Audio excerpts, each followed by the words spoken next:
I have walked into many crime scenes in my career.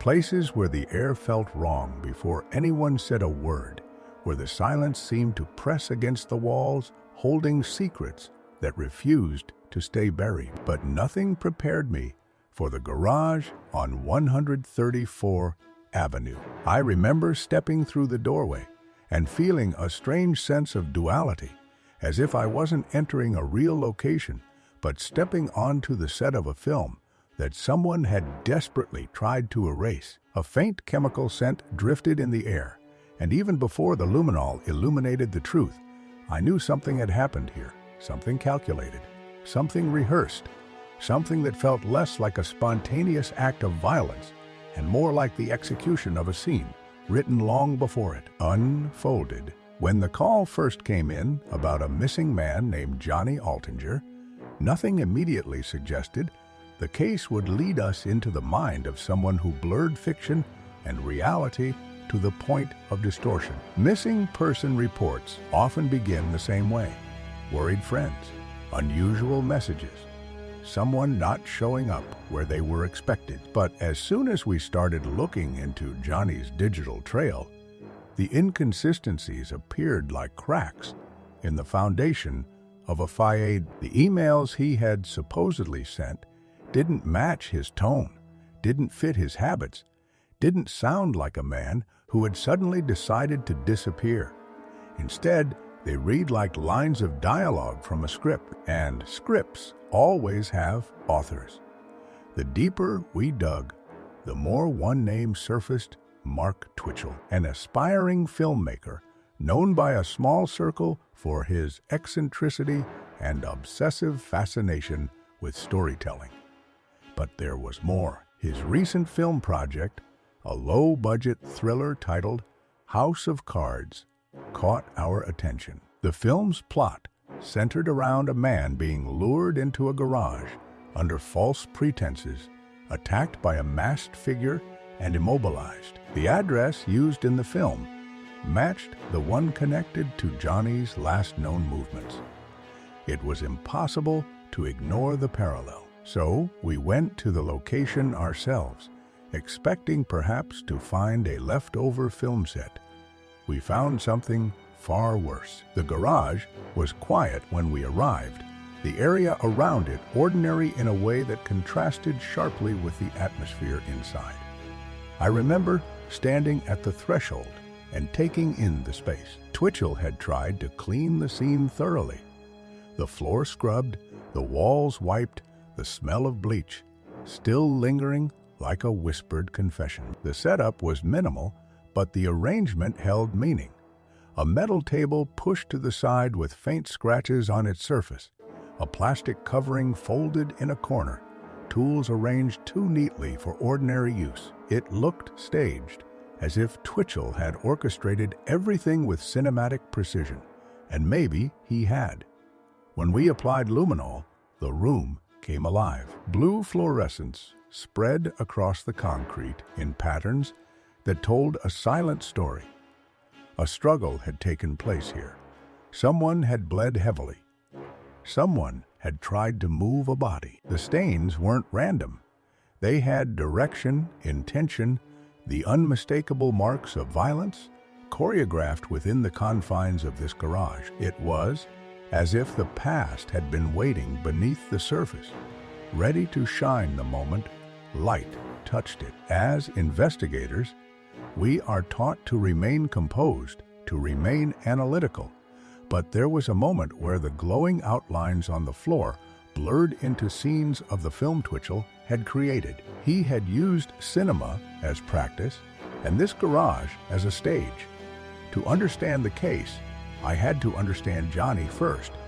He wasn't a risk-taker or someone living a double life. He was a decent man with a quiet existence. He had a small circle of friends, a stable routine, and the simple desire, shared by many, to find companionship. When he met someone online, a woman who seemed interested, who invited him out, he walked into the scenario with an open heart. But the profile was fake.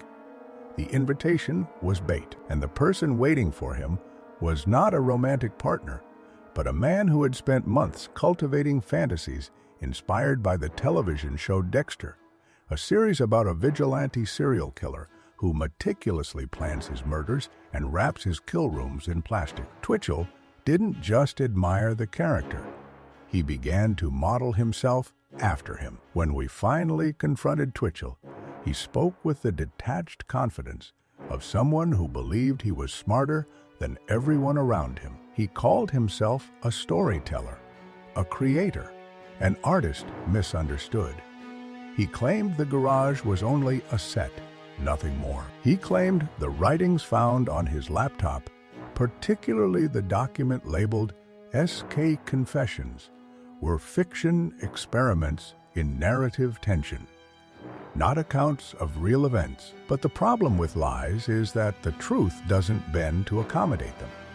The timeline betrayed him, the digital footprints betrayed him, and most of all, the manuscript betrayed him. His so-called fictional confession described an attack almost identical to what had transpired in the garage, complete with the method of luring the victim, the initial strike, the sensation he felt while standing over the injured man, and the process that followed. The more we pieced together, the more Twitchell's fantasy world revealed itself. Friends described him as someone who lived with one foot in reality and the other in a place where he believed he was destined for something extraordinary. He wanted recognition, admiration, a sense of control. When filmmaking didn't give him that, he sought another outlet. The Dexter persona offered him what he believed was a template for power. So he adapted it. He built a kill room. He crafted a narrative. And when Johnny stepped through that door, Twitchell began acting out his imagined identity. As I examined the digital evidence, I felt as if I was reading the diary of a man who had scripted his life around violence. His search history was a trail of breadcrumbs leading straight into his intentions. It contained research on body disposal, on how to restrain someone, on how to clean blood without leaving traces. These weren't idle searches. They were lessons, preparations, rehearsals, and when he put them to use, he believed he was stepping into the role he had written for himself. Johnny's friends, however, refused to accept his disappearance at face value. Their persistence kept the case alive, their loyalty illuminating the truth. They pushed, they questioned. They knew something was wrong, and ultimately, their resolve led us to find the inconsistencies in Twitchell's cover story. One by one, the pieces fell into place. What haunted me most about this case was the realization that the garage wasn't just a crime scene. It was a dreamscape for Twitchell, a space where he believed he could rewrite himself into something larger than life. That level of delusion can be more dangerous than anger or hatred because it lacks the emotional boundaries that restrain most offenders.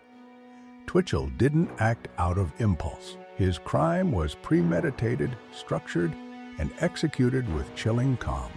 He didn't see Johnny as a person. He saw him as a prop in a story that he believed belonged to him. As we left the garage that night, after hours of processing the scene, I remembered turning back to look at the doorway where Johnny would have stood. I tried to imagine what he must have felt in that moment, stepping into a room he believed led to connection, but instead led to violence. That contrast between expectation and reality is what stays with me.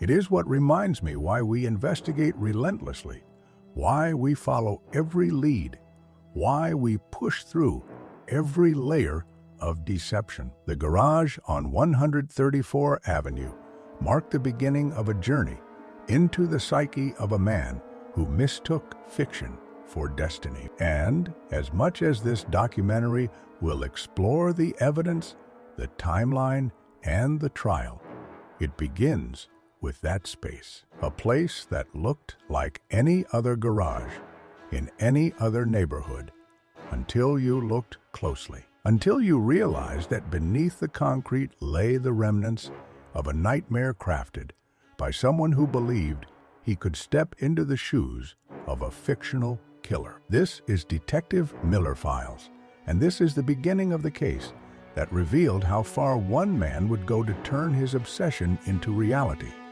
The garage was only the first chapter. The truth that followed was darker still.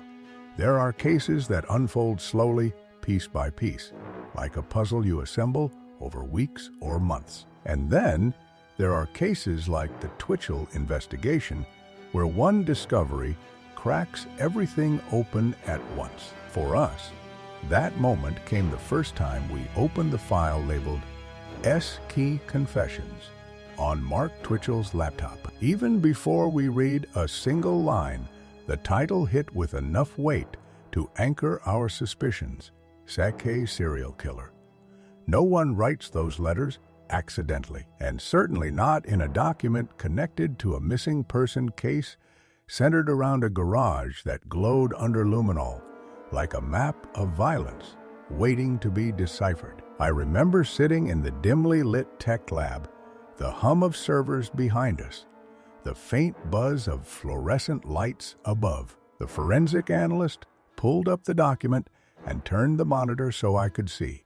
The file opened onto a first-person narrative, but it wasn't quite a diary, and it wasn't quite a script either. It floated between the two, the voice detached yet purposeful. Twitchell described himself not as Mark, but as an observer of his own transformation, a narrator charting his journey into what he believed was a new identity. It wasn't fiction, no matter how much he would later insist it was.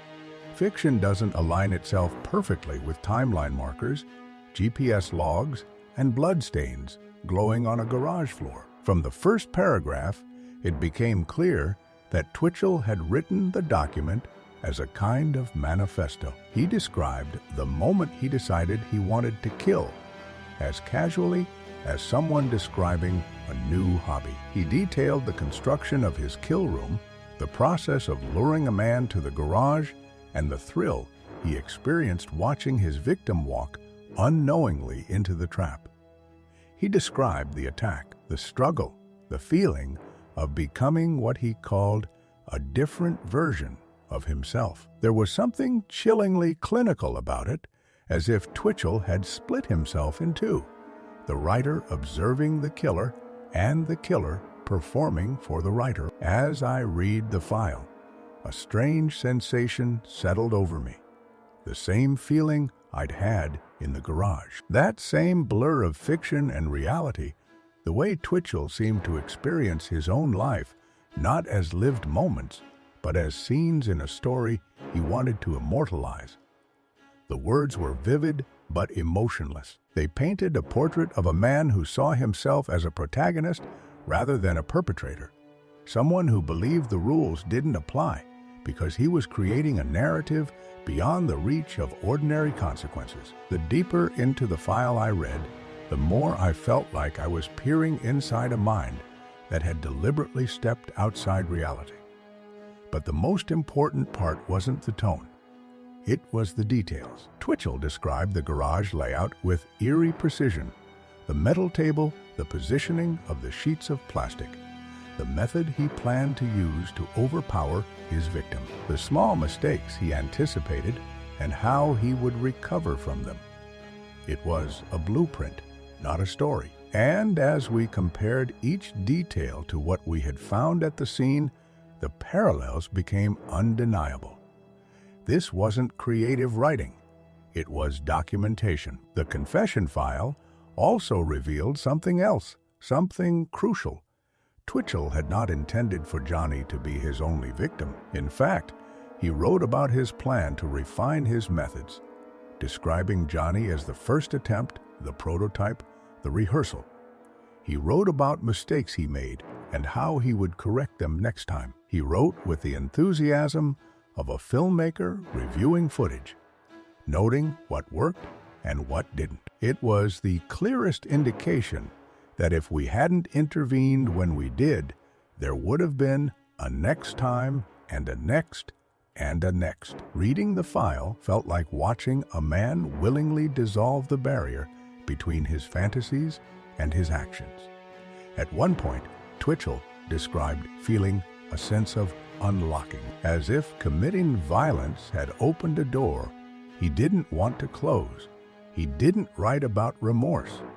He didn't write about fear. He wrote about momentum, and momentum is one of the most dangerous qualities in a fantasy-driven killer. It's what turns a single act of violence into a pattern, into a compulsion, into a signature. When we confronted Twitchell with the confession file, he attempted to dismiss it as fiction, a screenplay, a creative exercise, but every detail tied him closer to the truth. He repeated the same phrase like a shield: "It's just writing. It's not real." I've heard similar claims before from offenders who try to distance themselves from their own admissions, but writing leaves fingerprints. The cadence of the words, the specificity of the plans, the emotional tone, these are things investigators learn to read the way others read body language. And everything in that file told us the same thing. Twitchell had crossed a line long before the night. Johnny walked into that garage. There was another layer to the confession file, something less obvious but equally revealing. The structure of the writing mirrored the structure of the Dexter series. Twitchell wrote in episodic sequences, describing phases of his evolution, using language that echoed the inner monologues of the fictional character he idolized. It was as if he had taken Dexter's narrative blueprint and repurposed it as a guidebook for his own life. That mimicry, that desire to transform fiction into reality, is what made the case so unnerving. It wasn't just that Twitchell wanted to kill. It was that he wanted his life to resemble a carefully crafted narrative, even if it meant destroying real lives to construct it. As investigators, we don't often encounter criminals who view themselves as characters in their own story. But when we do, the danger escalates, because they aren't bound by typical motivations. They're guided by fantasy. They script their behavior, rehearse their actions, and treat victims like supporting cast. And when a person begins to see themselves that way, empathy disappears. Morality becomes irrelevant. What matters is the story. In the days following the discovery of the confession file, we reconstructed Twitchell's steps from the beginning. We examined the online account he used to lure Johnny. We traced the messages sent to Johnny's friends, attempting to impersonate him. We mapped the timelines of Twitchell's preparations leading up to the night of the attack. Every thread we pulled tightened around the central truth. Twitchell had orchestrated a murder and then written about it with a pride that could only come from someone who believed he had created something meaningful. But the confession file also exposed another side of Twitchell, his insecurity. Beneath the bravado of the writing, there were hints of someone who wanted validation, someone who believed his act gave him power, someone who wanted to feel superior.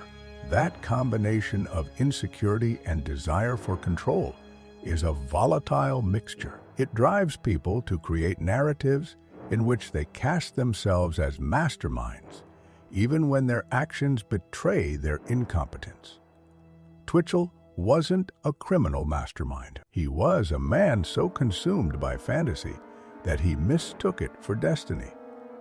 I remember closing the file after hours of reading and feeling a weight settle into my chest, not just because of what Johnny had endured, but because of how close Twitchell had come to continuing undetected.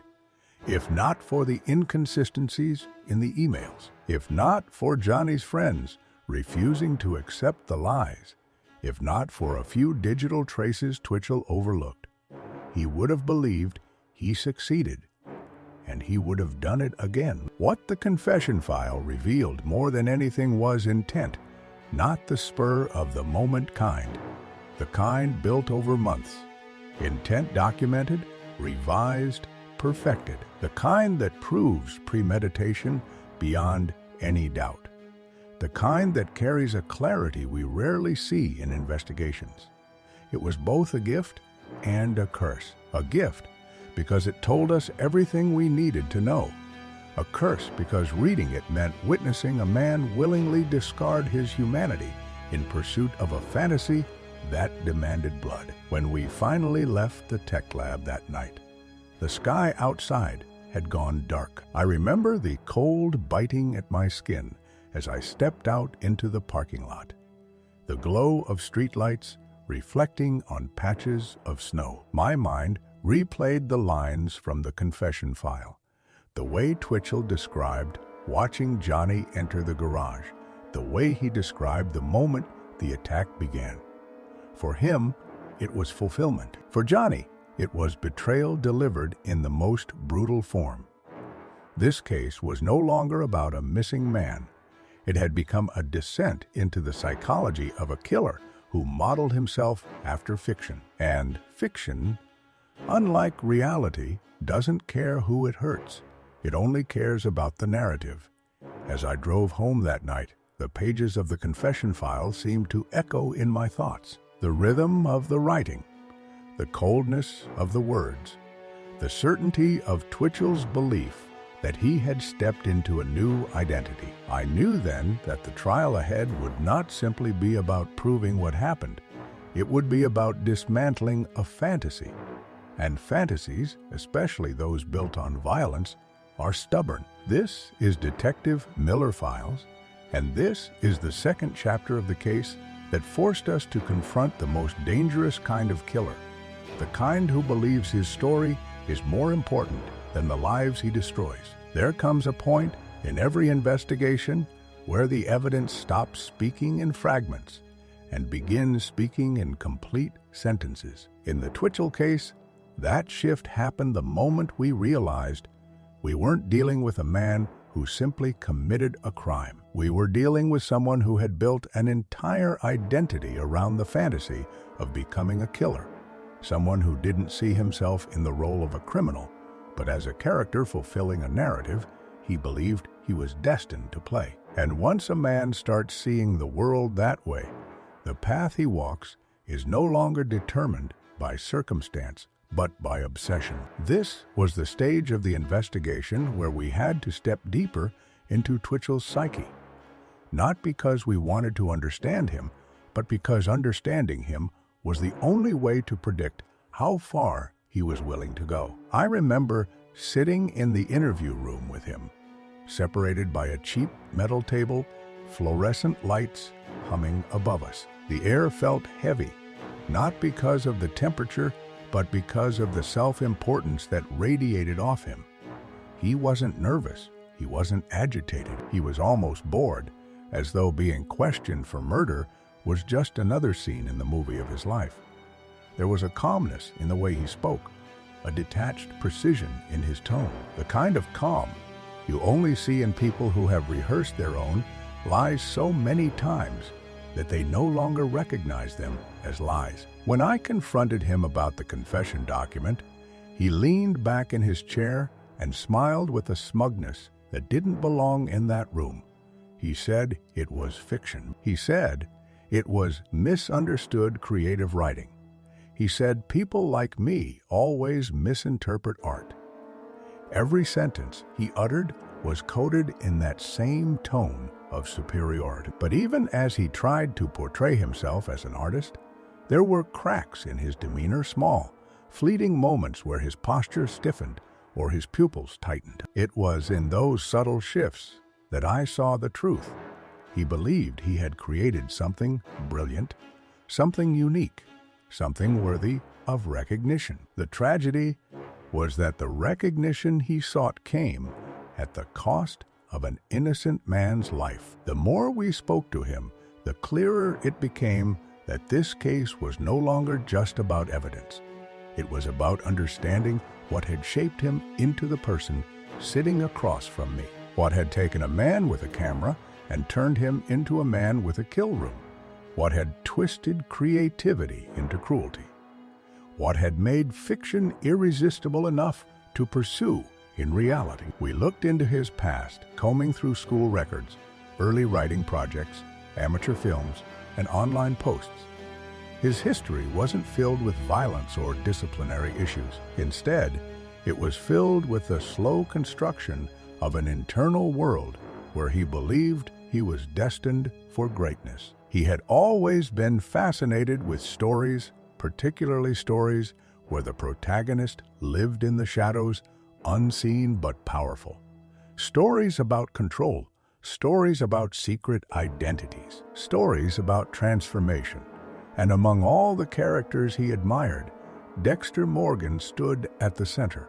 For most people, Dexter was a fictional anti-hero complex, dark, morally ambiguous. But for Twitchell, Dexter was something else entirely: a blueprint, a guide, a figure who existed at the crossroads between justice and violence, between law and autonomy. Dexter lived by rules that made him feel superior to ordinary criminals. And Twitchell, who had long felt overshadowed in his own life, found comfort in the idea of becoming someone untouchable. When a person begins identifying with a fictional killer more strongly than with his real self, the world around him starts to warp. Real people become props. Real choices become plot points. And real consequences fade into the background. Twitchell didn't wake up one day and decide to kill. He built toward it. Every film project, every script, every online persona, every lie, every late night thought chipped away at the boundary between the world he lived in and the world he wished he lived in. But it wasn't just Dexter shaping him. It was his hunger for validation. Twitchell wanted to be seen as extraordinary. He wanted to be admired. He wanted to be talked about. He wanted to be the subject of fascination. And he believed that the persona of a killer, cloaked in mystery and confidence, would elevate him above the mediocrity he felt weighed down by. It was a dangerous blend, ego, fantasy, and inadequacy colliding in a man who believed he deserved a story larger than life. As we continued our investigation, we searched his home, his vehicles, his personal storage spaces. Each space felt like a chapter from the same delusion. Drawers filled with notes on character studies, books about criminal psychology with passages highlighted, sketches of scenes he planned to film, drafts of scripts centered around themes of revenge, manipulation, and transformation, and tucked between them more evidence tying him to Johnny's disappearance. The deeper we went, the clearer it became that the murder wasn't a spontaneous act. It was the culmination of a long internal evolution. One moment remains vivid in my memory. We were reviewing footage from Twitchell's short film, and as the scene in the garage played, there was a moment where the actor playing the killer paused before striking. It was subtle, but in that pause, the posture, the angle of the head, the slow exhale, I recognized something. Later, in the police interview room, Twitchell made that same movement while describing his creative process, the same tilt of the head, the same exhale, the same flicker of satisfaction in his eyes. It was as if the character he had created for the film was not a fictional construct, but a reflection of who he believed himself to be. In many investigations, understanding motive is straightforward: financial, gain, jealousy, rage. But here, motive was not a single emotion. It was a convergence of desires that had spiraled in on themselves. The desire to feel powerful, the desire to live a double life, the desire to be admired, the desire to transform, the desire to escape the ordinary. When we interviewed people close to him, some said Mark always seemed to be acting, as though the persona he showed the world was a mask and the real him existed behind it, waiting. That mask slipped the moment he stepped into the garage with Johnny. The psychological profile we built for Twitchell matched what we were seeing. He exhibited traits of narcissistic personality disorder, a tendency toward compartmentalization, and a fantasy-driven mindset that blurred the boundaries of reality. What made him dangerous wasn't just his willingness to kill. It was his belief that killing was a meaningful act, a step in a personal transformation that he saw as inevitable. He believed he was evolving, that he was becoming something more, and in his mind, Johnny's life was simply the cost of that evolution. But the most revealing part of Twitchell's psyche came from the way he responded to pressure. When confronted with irrefutable evidence, most offenders become defensive, panicked, or angry. Twitchell, however, became more performative. He adjusted his posture, modulated his voice, became almost theatrical. It was as if he believed he could talk his way out of reality, the same way he had written himself into a fictional identity. His lies weren't born from fear. They were born from ego. He believed he could outsmart anyone in the room because he believed he was the author of the story, not the suspect in it. We also studied the messages he sent to Johnny's friends using Johnny's email account. They were clumsy attempts at diversion, but they revealed something important. He didn't write them to convince anyone. He wrote them to create the illusion of narrative closure. It was less about hiding the crime and more about completing the story arc he thought he was crafting. When people didn't believe the emails, Twitchell didn't panic.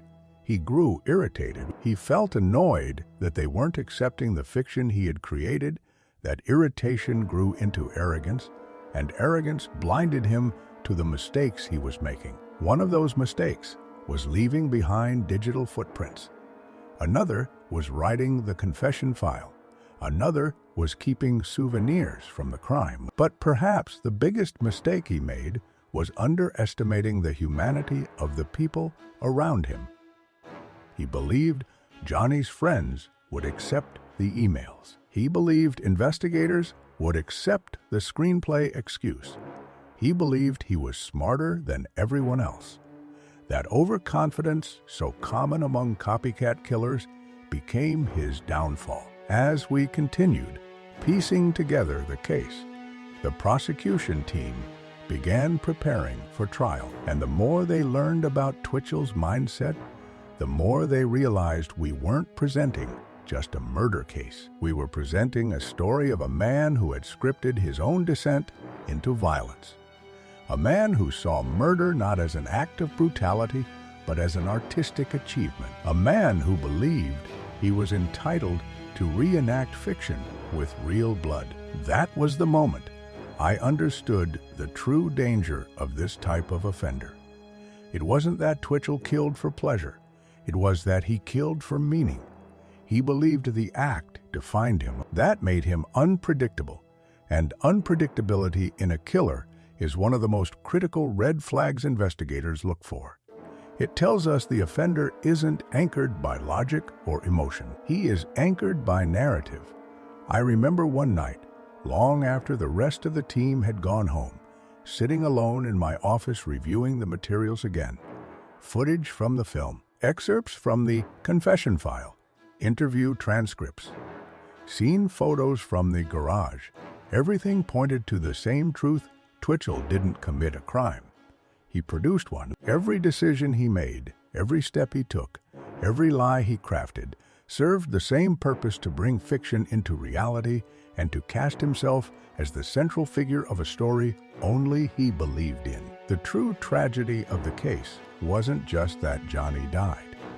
It was the realization that, to Twitchell, Johnny was never a person. He was a prop, a necessary element in a story that should never have existed outside the realm of imagination. That dehumanization is the hallmark of fantasy-driven killers. They don't see victims, they see roles. And when a person becomes a role, empathy disappears. This is what made us press forward with such intensity. We weren't just solving a murder, we were dismantling a delusion. And dismantling someone's delusion is far more complicated than proving guilt. It requires exposing the narrative they built, tearing apart the identity they crafted, and showing the world what lies beneath the performance. In Twitchell's case, what lay beneath was emptiness, a hollow man trying to fill the void with a persona stolen from fiction. We have the confession file. We have evidence from the garage. We have digital traces, psychological patterns, witness accounts. But the next stage will take us deeper still into the timeline of the crime, the reconstruction of Johnny's final hours, and the forensic evidence that ties everything irreversibly to Mark Twitchell. This is Detective Miller Files, and the story is only growing darker. In every homicide investigation, there comes a moment when the story a killer tries to construct collapses under the weight of physical truth. Lies can be clever, alibis can be rehearsed, performances can be polished until they resemble sincerity. But blood does not lie. Patterns do not lie. Digital footprints do not lie. And the body, whether present or missing, always leaves behind a silent testimony in the fibers, in the floor, in the air, in the spaces where violence once breathed. In the case of Mark Twitchell, the forensic evidence became the language through which the truth finally spoke louder than his fantasies. When we re-entered the garage on 134 Avenue with a full forensic team, we no longer approached it as a missing person scene. We approached it as a crime scene, a place where the walls, the floor, the tools, and even the dust held memories of a struggle that had taken place within those tight, echoing confines. The air had a sterility that felt unnatural, the unmistakable scent of bleach clinging to everything. But bleach is merely a surface story. Beneath it lies the truth. The first major breakthrough came when the luminol illuminated the floor. I have seen luminol reveal countless blood traces over the years, but the display in that garage stood apart. It was not a random spatter, not an accidental injury, not the chaotic spray of a sudden blow.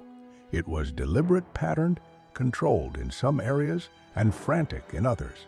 A mosaic of violence. The main concentration lay near the center of the garage floor, forming a pool that had spread outward and been smeared as though a body had been dragged or repositioned. On the wall, faint arcs suggested a cast-off pattern, likely from a weapon being swung. Even after rigorous cleaning, microscopic traces clung to the pores of the concrete, like a memory refusing to fade. Luminol made the garage glow as though the violence were unfolding again before our eyes. To the untrained observer, these shapes might seem abstract, but to forensic investigators, they form a narrative more reliable than any eyewitness. The direction of droplets, their size, their shape, the angles at which they fell, each element reveals movement, force, intention. The slight misting pattern along the lower section of the wall indicated a blow delivered with moderate velocity. The elongated droplets trailing toward the rear of the garage showed where the victim had tried to move or where the killer attempted to reposition him. The pooling under the table suggested that the struggle had continued even after the initial blow. When we examined the plastic sheeting stored neatly in the corner, we found faint streaks of blood embedded in the folds. Those stains confirmed what luminol had suggested. The plastic had been used, removed, and then folded again. The blood within the creases indicated contact with a bleeding surface, likely the victim's body. But more telling was the kind of blood. DNA analysis revealed It was not Twitchell's. It belonged to Johnny Altinger. That single result alone exposed the lie in every one of Twitchell's claims that nothing had happened in that garage. Next, we turned our attention to the tools found inside the garage and in Twitchell's possession. Forensic tool mark analysis is an understated field, but it holds immense power. Metal tools leave microscopic impressions on bone, on plastic, on tape, on surfaces they interact with. When a body is dismembered or manipulated with tools, the marks left behind can be matched to specific instruments. In this case, although Johnny's remains were never fully recovered, fragments discovered later bore distinctive striations. These patterns matched perfectly with a blade found in Twitchell's garage, a knife whose edge displayed the same imperfections seen on the bone fragments. That match was as strong as a fingerprint. Digital forensics added another layer of precision. Twitchell believed he could control the story, but metadata is indifferent to ego. When we analyzed his laptop, we found timestamps showing edits to the confession file at times that aligned perfectly with Johnny's disappearance. Deleted browser history revealed searches for how to clean blood from concrete, how to dispose of a body, and what temperature destroys DNA. Although Twitchell had tried to erase these entries, data fragments lingered in the system's memory. Even the GPS data from his vehicle told a story, a late-night drive to a remote area outside the city, followed by a return route hours later. The location matched the area where small remains were eventually found. Inside the garage, we collected fibers from the floor and from under the table. Several fibers were synthetic, consistent with the clothing Johnny had been wearing. Others were from duct tape adhesive that had been pulled from skin. Under the right lighting, adhesive residue reveals patterns of force. In this case, the residue suggested tape had been wrapped and later violently removed, likely during the struggle. Those fibers, analyzed under electron microscope, carried traces of biological material matching Johnny. Forensic science reduced the false narrative to dust. We also reconstructed the spatial layout of the garage. With laser mapping, we created a digital 3D model of the crime scene. Each blood stain, each tool, each smear was plotted. The reconstruction revealed the trajectory of the blows and the likely position of the killer and victim during the struggle. According to the model, Johnny had entered the garage and moved approximately 5 feet before he was struck from behind or the side. The first blow fell near the left side of his skull. The cast-off pattern on the wall confirmed the angle.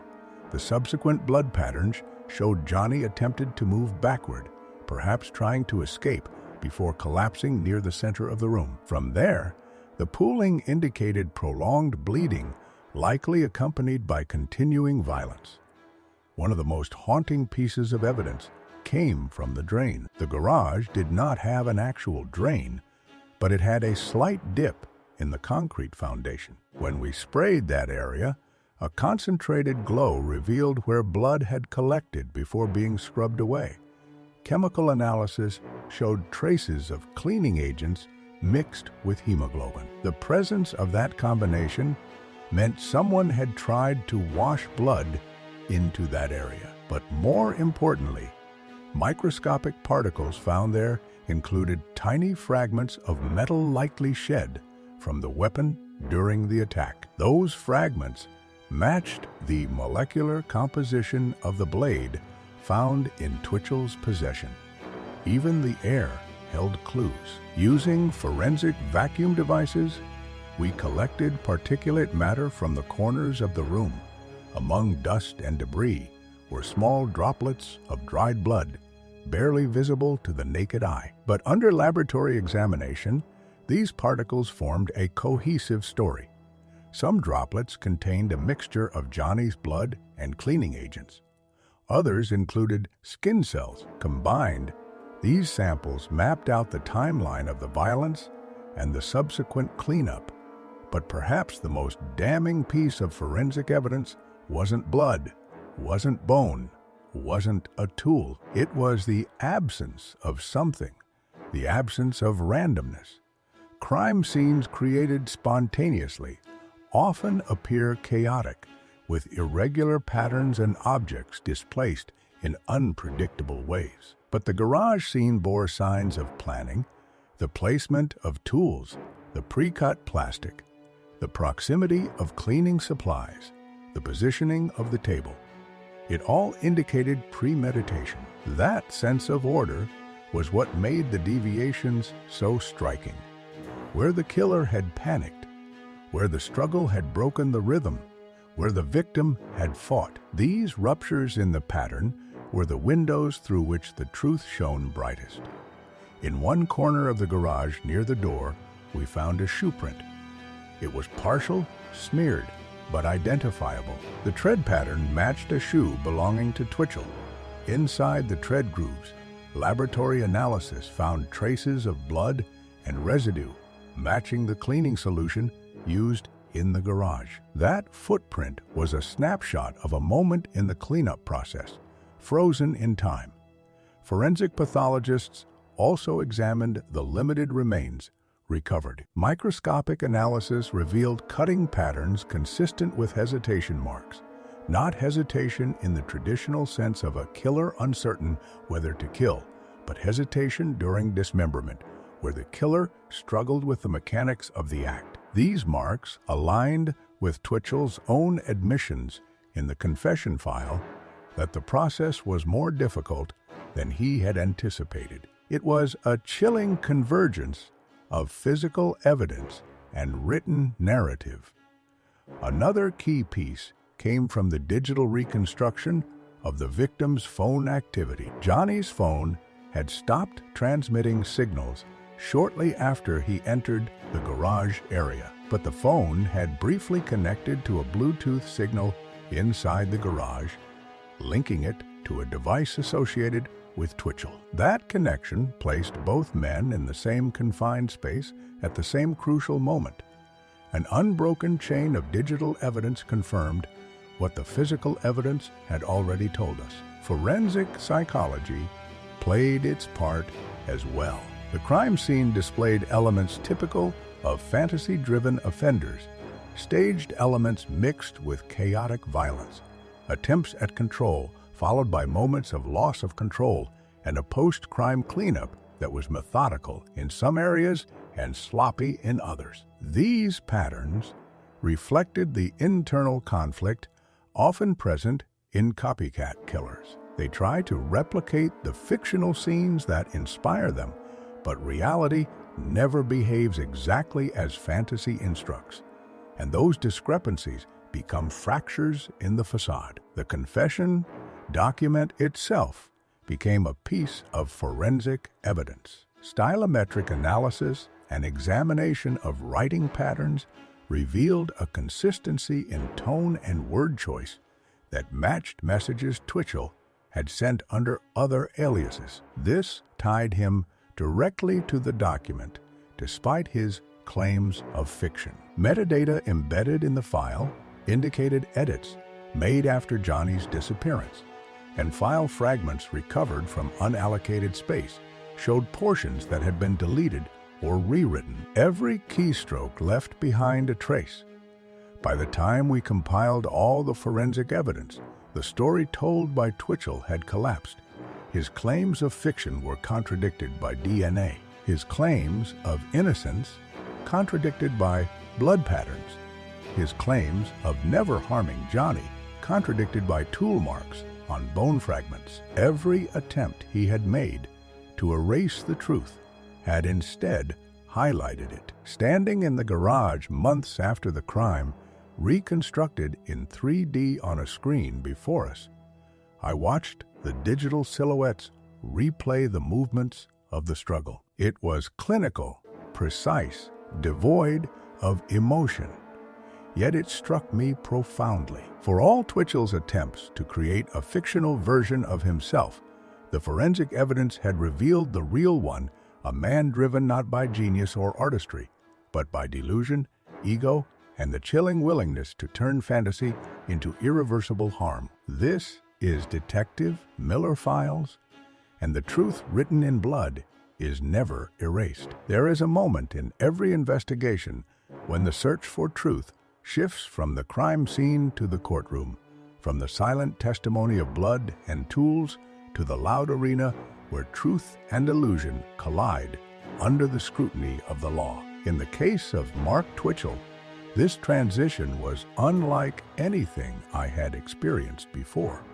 We weren't just presenting evidence of a murder. We were dismantling the elaborate fantasy of a man who believed he was living inside a narrative he created. And the courtroom became the final stage where his fiction would be stripped away piece by piece until only reality remained. In the months leading up to the trial, I spent many nights reviewing the evidence, the interviews, the confession file, the forensic reports. It was a mountain of information, each piece threaded into the fabric of the case. But what made this trial different was not the quantity of evidence, but the psychological unmasking that had to accompany it. We weren't just proving what happened, we were proving why it happened. And in doing so, we had to reveal the true face of a man who had spent years hiding behind masks, some literal, others symbolic. The prosecution team understood this immediately. They built their case not merely around the physical evidence, the blood patterns, the DNA, the timeline, the confession document, but around the character of the man who committed the crime. They wanted the jury to see what we had seen, a man whose ego and obsession blurred the boundary between fiction and reality, a man who sought meaning through violence, a man who believed murder was an art form through which he could ascend into a myth he crafted for himself. And to do that, they had to expose the layers of deception he had wrapped around his identity. The trial began on a cold spring morning. The courtroom was filled with an unusual mix of legal professionals, journalists, students studying criminal psychology, and curious spectators drawn by the eerie nature of the case. A man who tried to mimic a fictitious serial killer had, in a dark twist of irony, become the subject of public fascination. But this was not a spectacle for entertainment. It was the final chapter of a tragedy that had claimed the life of an innocent man. When Twitchell entered the courtroom, he carried himself with a confidence that bordered on arrogance. He wore a calm expression, as though he believed he could still control the narrative. To him, the courtroom wasn't a place of accountability. It was a stage. You could see it in the way he adjusted his posture, in the way he scanned the room, in the way his expression flickered with satisfaction when he caught reporters taking notes. He believed he was still the storyteller, still the director of a film where he played the lead. But this was no film. And the judge, the jury, the prosecution, they were not characters in his script. The prosecution opened with a simple, powerful statement. This case is not about fiction. This case is about a man who used fiction as a blueprint for murder. That single sentence struck at the heart of everything, because Twitchell had tried to weave a narrative where he was misunderstood, where his writings were harmless, where the blood in the garage had innocent explanations. But the evidence contradicted him at every turn. Fiction is flexible. Evidence is not. As the trial unfolded, we presented the luminol photographs, the 3D reconstruction of the garage, the DNA analysis, the tool mark comparisons, the digital footprint mapping. Each piece was a voice in a choir of truth. Together, they formed a picture so clear, so irrefutable, that even those who came with doubts began to see the undeniable shape of reality. But the confession document remained the centerpiece. When the prosecution read excerpts aloud in court, the room fell into a heavy silence. Twitchell had written the confession file with the confidence of someone who believed no one would ever see it. He described the violence, the planning, the emotions he experienced. He described the killing, not with horror or regret, but with a disturbing sense of accomplishment. And hearing his own words echo through the courtroom stripped away the mask he tried so desperately to hold onto. I watched the jury as they listened. Their expressions shifted from curiosity to discomfort, then to a quiet, simmering anger. They were not listening to a work of fiction. They were listening to the internal monologue of a man who believed taking a life elevated him. And in that moment, I knew the prosecution had succeeded. They had revealed the truth, not by arguing against fiction, but by letting the fiction expose the man who wrote it. The defense tried to counter. They argued that the document was merely creative writing, an experiment in storytelling. They argued that the garage scene could have occurred during filming or rehearsals. They argued that Twitchell had never intended harm, but the forensic evidence crushed those claims. Creative writing does not leave DNA behind. Rehearsals do not produce blood patterns matching an injured man. Innocent people do not search for ways to dispose of bodies in the exact time frame a man goes missing. The turning point came when the forensic team demonstrated the alignment between the confession document and the physical evidence. The description of the attack matched the blood spatter directionality. The timeline in the document matched the GPS movements on Twitchell's vehicle. The mention of difficulties during dismemberment matched the hesitation marks on the bone fragments recovered. The details were too precise, too specific, too accurate to be imagination. They were the fingerprints of reality pressed into the text. One of the most striking moments occurred when the prosecution displayed a side-by-side comparison.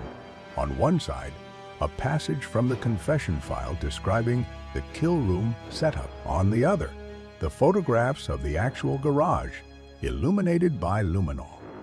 The room was filled with an eerie glow from the projection screen, and for a moment, it felt as though the entire courtroom was standing inside that garage, staring at the truth that Twitchell had tried so hard to conceal. Throughout the trial, I watched Twitchell closely.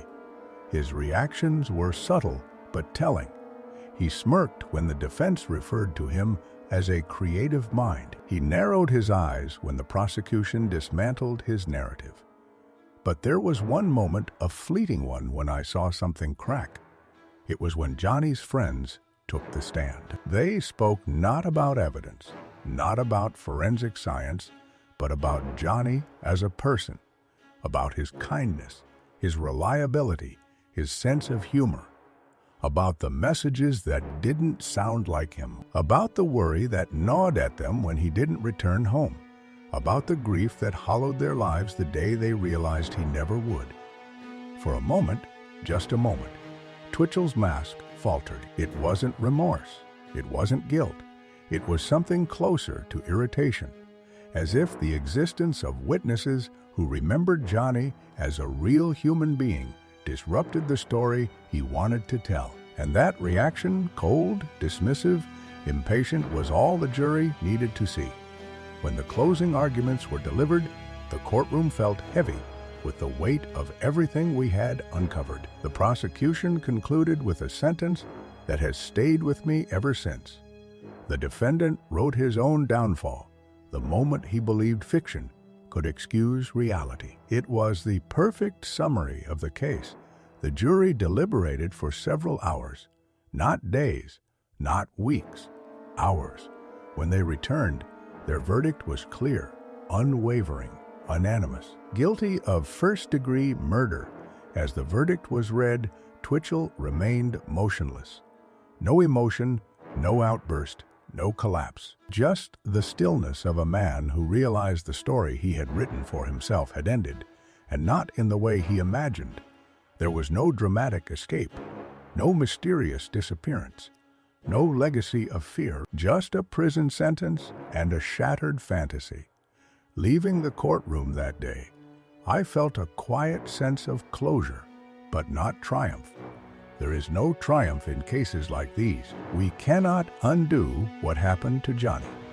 We cannot restore what was taken from his family and friends, but we can ensure that the man who stole those things never again has the chance to rewrite reality according to his delusions. As I walk through the courthouse doors and into the cool air outside, I realize the most important lesson of the case.